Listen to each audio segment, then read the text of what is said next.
خواتین نماز میں قیام اور سجدہ کیسے کریں؟ بنت خالد محمود سیالکوٹ سے۔ خواتین تکبیر تحریمہ میں کتنا ہاتھ اٹھائیں، ہاتھ کس طرح سے باندھیں، سجدے میں پاؤں کس طرف نکالیں اور سلام کس طرح پھیریں؟ بنت خالد محمود سیالکوٹ سے پوچھتی ہیں۔ دیکھیے، خواتین تکبیر تحریمہ میں ہاتھ کس طرح اٹھائیں۔ خواتین کی جو نماز ہے وہ مردوں سے ظاہری کیفیت کے لحاظ سے مختلف ہے، اس پہ پوری امت کا اجماع ہے۔ اس پر میں دلائل سے کئی بار ریکارڈنگ بھی کروا چکا ہوں۔ یہ اب شروع کیا ہے، فتاویٰ بعض علماء نے دیے ہیں کہ خواتین ایسے ہی نماز پڑھیں گی جیسے مرد نماز پڑھتے ہیں، اور دلیل یہ دیتے ہیں کہ رسول اللہ صلی اللہ علیہ وسلم نے فرمایا صلوا کما رأیتمونی اصلی، ایسے نماز پڑھو جیسے میں پڑھتا ہوں۔ تو ہم یہ کہتے ہیں یہ صرف نماز کے بارے میں نہیں ہے، حدیث میں بھی آتا ہے خذوا عنی مناسککم، حج ایسے کرو جیسے میں کرتا ہوں۔ لیکن اس کے باوجود پوری امت کا اجماع ہے کہ خواتین حج میں رمل نہیں کریں گی، جو سینہ اکڑ کے طواف کیا جاتا ہے۔ حالانکہ کسی حدیث میں نہیں ہے کہ خواتین رمل کریں یا نہ کریں، کہیں بھی نہیں ہے، لیکن اس کے باوجود چونکہ اس کا تعلق پردے سے ہے، عورت کی حیا سے ہے، تو پوری امت کا اجماع ہے کہ خواتین رمل نہیں کریں گی۔ صفا اور مروہ کی سعی،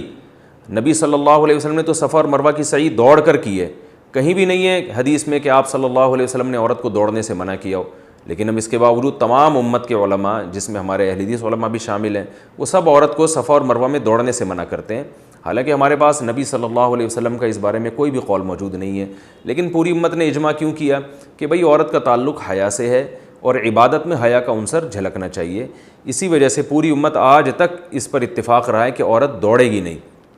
اسی طرح لبیک آہستہ کہنا، تو حالانکہ رسول اللہ صلی اللہ علیہ وسلم نے تو لبیک زور سے کہا ہے، لیکن اور عورت کو کہیں بھی نہیں ہے حدیث میں کہ نبی نے زور سے لبیک کہنے سے منع کیا ہو، مگر پوری امت کا اجماع ہے کہ عورت آہستہ لبیک کہے گی، کیونکہ حج ایک عبادت ہے اور عبادت میں عورت کی حیا کا عنصر جھلکنا چاہیے۔ تو اسی بیسس پر امت کا اس پر بھی اجماع رہا ہے کہ اگرچہ حدیث میں صراحتاً نہیں ہے کہ عورت سمٹ کے نماز پڑھے، لیکن پوری امت کا اجماع رہا ہے کہ عورت سمٹ کے نماز پڑھے گی، مردوں کی طرح چوڑی ہو کے کشادہ ہو کے نماز نہیں پڑھے گی جیسے مرد سجدہ کرتے ہیں یا مرد رکوع کرتے ہیں۔ اس میں امام ابو حنیفہ، امام شافعی، امام احمد بن حنبل،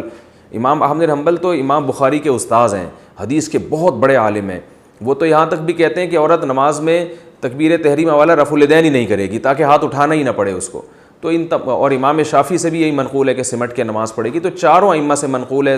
تابعین، تبع تابعین، اور آج تک امت کا اس پر اجماع چلا آ رہا ہے۔ تو اب اگر کوئی اس میں حدیث کا مطالبہ ہم سے کرتا ہے کہ حدیث میں دکھاؤ کہ کہاں لکھا ہے کہ عورت سمٹ کے نماز پڑھے گی، تو اس سے فوراً آپ مطالبہ کریں کہ حدیث میں یہ کہاں لکھا ہے کہ عورت آہستہ لبیک کہے گی، عورت صفا اور مروہ کی سعی جو ہے وہ دوڑے گی نہیں اس میں بلکہ چل کے کرے گی، اور عورت رمل نہیں کرے گی، سینہ کڑا کے پہلے 3 چکر نہیں لگائے گی طواف کے۔ تو جیسے وہاں حدیث نہیں ہے، امت کا اجماع ہے، تو ایسے یہاں بھی حدیث نہیں ہے، امت کا اجماع ہے۔ یعنی حدیث سے میری مراد قول رسول صلی اللہ علیہ وسلم۔ ہاں صحابہ تابعین کے آثار ہیں، وہ جو ہے وہ تو موجود ہیں ہمارے پاس۔ امام بخاری رحمہ اللہ نے صرف اسلاف میں صرف ایک خاتون کا تذکرہ کیا ہے کہ وہ مردوں کی طرح نماز پڑھا کرتی تھیں۔ تو اس سے صاف پتہ چلتا ہے کہ امام بخاری نے اسلاف کے جس دور کا تذکرہ کیا اس میں مردوں اور عورتوں کی نماز میں فرق مشہور تھا، تبھی تو امام بخاری کہہ رہے ہیں کہ فلاں خاتون مردوں کی طرح پڑھ رہی ہیں۔ تو پتہ چلا کہ اسلاف کے دور میں مردوں کی طرح نماز الگ تھی، عورتوں کی طرح الگ تھی۔ تو اس سے صاف پتہ چلتا ہے کہ ان عورت کے علاوہ جتنی عورتیں تھیں اسلاف میں، صحابہ اور تابعیہ، وہ ساری عورتوں کی طرح نماز پڑھ رہی تھیں۔ تو اس لیے امام بخاری نے صرف ایک خاتون کا تذکرہ کیا ہے، تو باقی تمام ان کے اپوزٹ چل رہی تھیں اور وہ عورتوں کی طرح سمٹ کے نماز پڑھ رہی تھیں۔ یہ وہ دلائل ہیں جن کا انتہائی احترام کے ساتھ اہل حدیث علماء کے انتہائی احترام کے ساتھ یہ وہ دلائل ہیں جن کا ہمیں اس جواب نہیں ملتا۔ تو اس لیے یہ پوری امت کا اجماع ہے کہ خواتین جو ہے وہ سمٹ کے نماز پڑھیں گی۔ بعض حضرات تو اس میں تشدد برتتے ہیں اور حنفیہ کو بہت لتاڑتے ہیں کہ انہوں نے حدیث کی مخالفت کی اور عورت کو حکم دیا ہے کہ وہ سمٹ کے نماز پڑھے، حدیث کی مخالفت کی ہے۔ لیکن عجیب بات ہے کہ یہی حضرات امام احمد بن حنبل پہ کیوں اعتراض نہیں کرتے، یہ حضرات امام شافعی پہ کیوں اعتراض نہیں کرتے؟ امام احمد بن حنبل اور امام شافعی تو یہ حدیث اپنی مسند میں لے کر آئے ہیں کہ صلوا کما رأیتمونی اصلی، ایسے نماز پڑھو جیسے میں پڑھتا ہوں، اس کے باوجود اس کے خلاف فتویٰ دے رہے ہیں، اس لیے کہ انہوں نے اپنے زمانے میں دیکھا ہے، پوری امت کو ایک تواتر سے ایک عمل کرتے ہوئے دیکھا ہے، اور رسول اللہ صلی اللہ علیہ وسلم کی صحیح حدیث ہے لا تجتمع امتی علی ضلالہ،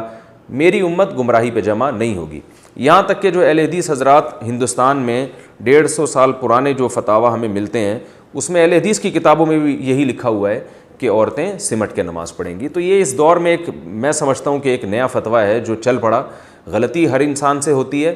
لیکن ہمیں امت کے جو اجماعی مسائل ہیں ان میں انحراف نہیں کرنا چاہیے۔ اور خود حدیث سے بھی ثابت ہے کہ پردے کے معاملے میں عورت کا حکم مرد سے مختلف ہے، جیسے کہ رسول اللہ صلی اللہ علیہ وسلم نے ارشاد فرمایا عورت کی گھر کی نماز مسجد کی نماز سے بہتر ہے۔ کیوں؟ گھر میں پردہ زیادہ ہے۔ نبی صلی اللہ علیہ وسلم نے یہ بھی ارشاد فرمایا کہ عورت کے اندر گھر کے کمرے کی نماز صحن کی نماز سے بہتر ہے، حالانکہ وہاں کوئی دیکھنے والا نہیں ہے، کوئی نامحرم تھوڑی ہے، عورت کا اپنا گھر ہے۔ میں اس لیے کہہ رہا ہوں کہ بعض علماء یہ کہتے ہیں کہ بھائی اگر اکیلے میں عورت نماز پڑھ رہی ہے تو پھر بھی اس کو سمٹ کے نماز پڑھنے کا حکم کیوں دیا جاتا ہے، حالانکہ وہاں تو دیکھنے والا کوئی نہیں ہے۔ تو ہم یہی بات کہتے ہیں کہ عورت کے گھر میں کوئی نامحرم نہیں ہے، پھر بھی حدیث میں آتا ہے کہ صحن سے کمرے میں نماز پڑھنا اس کے لیے زیادہ بہتر ہے۔ تو اس سے صاف پتہ چلتا ہے کہ عورت کی نماز میں حیا کا عنصر جھلکنا چاہیے اور یہ ظاہر ہونا چاہیے کہ یہ عورت ہے۔ حدیث میں یہ بھی آتا ہے، آپ صلی اللہ علیہ وسلم نے فرمایا التسبیح للرجال والتصفیق للنساء،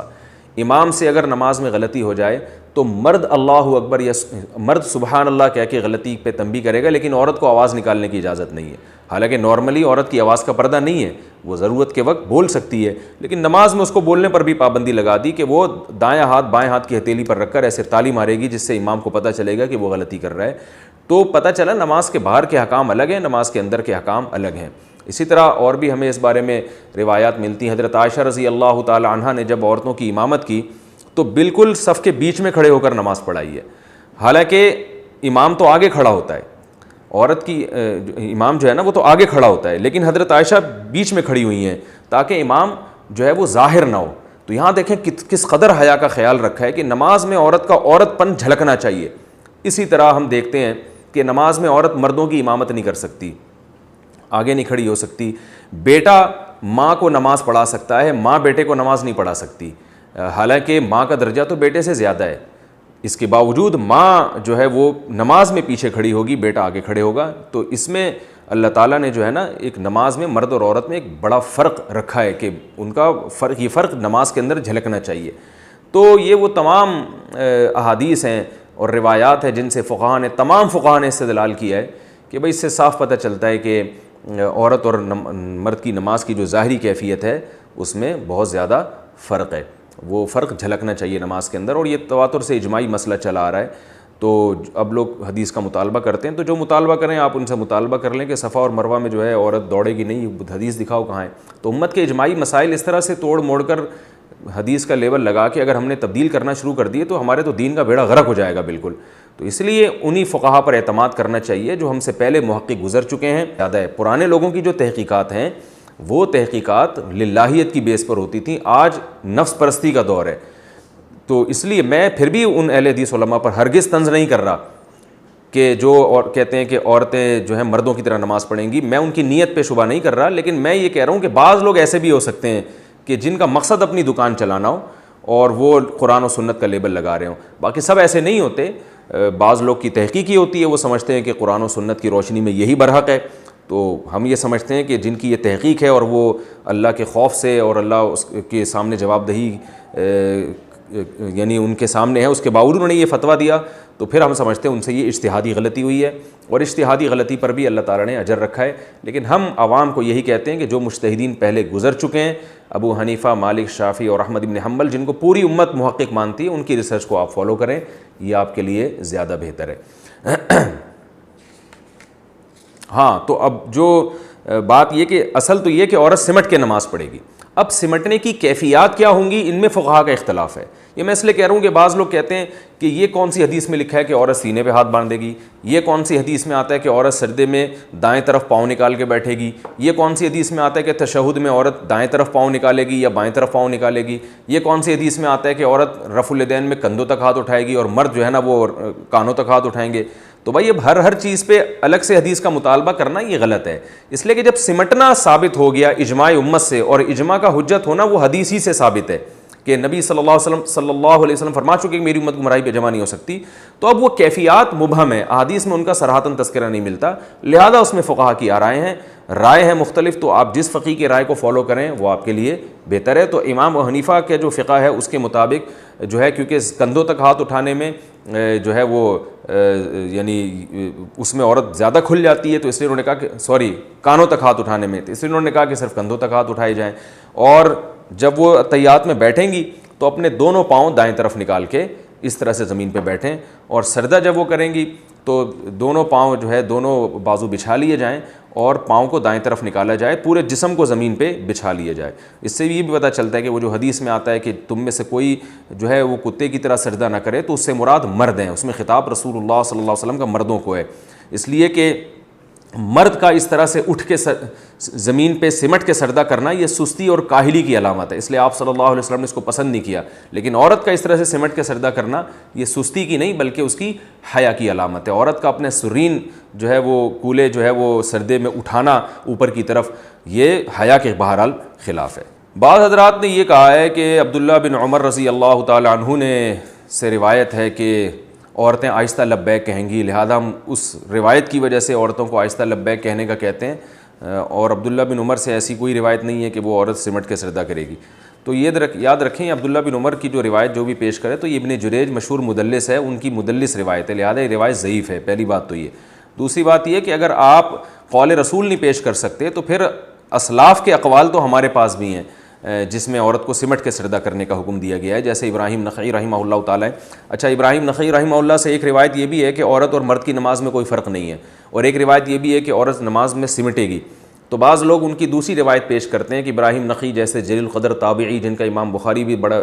تذکرہ کرتے ہیں، تو وہ یہ کہہ رہے ہیں عورت کی مرد کی نماز میں کوئی فرق نہیں ہے. تو یاد رکھیں یہ جو روایت ہے ان سے دونوں روایتیں، ایک روایت میں آتا ہے کہ وہ ابراہیم نخعی کہتے ہیں کہ عورت اور مرد کی نماز میں فرق نہیں ہے،